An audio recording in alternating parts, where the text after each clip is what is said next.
Nilinaw ng kampo ng aktres na si Sara Labati na wala pa silang naisasampang kaso laban kay GMA Films President Annette Gozon Abrugar at iba pa.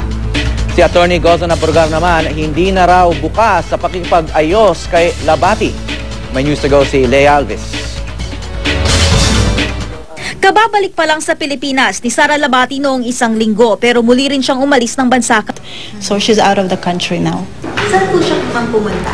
Actually, wala akong personal knowledge yung sana.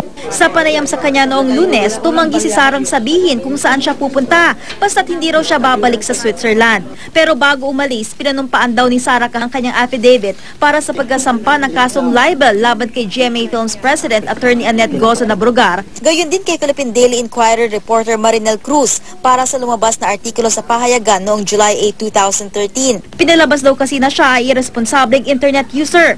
Nilinaw din na abogado ni Sara na taliwas sa kanyang mga pahayag noong Lunes, hindi pa nila na-file ang mga reklamong grave coercion at perjury laban kay Abrugar at iba pang mga individual. Pinanumpaan pa lang daw ni Sara ang mga affidavit na gagamitin sa isasampa pa lang ng mga reklamo pagbalik ni Sara sa bansa sa Agosto. Nagkamali lang daw sila ng pagkakasabi. Medyo nagkamali kasi ang naano namin doon is we will be filing it. So nung may mga nagtanong na mga media on the issue of filing, so yeah, we just use the lingo of file dun sa subscribe. Pero yun, we had the intention to clarify it when we were interviewed in Makati, but I believe we were not intensively explain that matter.